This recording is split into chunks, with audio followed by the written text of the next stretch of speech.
हर हर महादेव दोस्तों।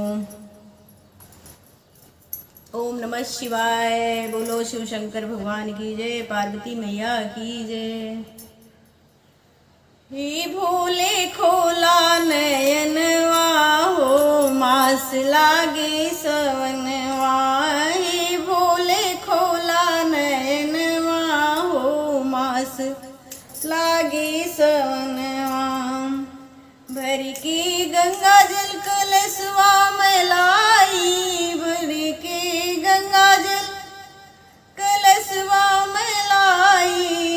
भोले करास ननवा हो, मास लागे सवनवा। ए भोले करास ननवा हो, मास लागे सवनवा। ए भोले खोला नयनवा हो, मास लागे सवनवा।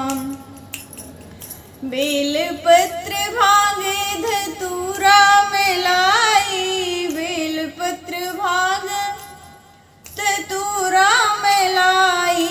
हे नाथ करा जलपनवा हो, मास लागे सवनवा। हे भोले करा जलपनवा हो, मास लागे सवनवा। हे भोले खोला नयनवा हो, मास लागे सवनवा। मन में दरस की आशा जगाई, मन में दरस की आशा जगाई। हे नाथ आई शरणवा हो, मास लागे सवनवा।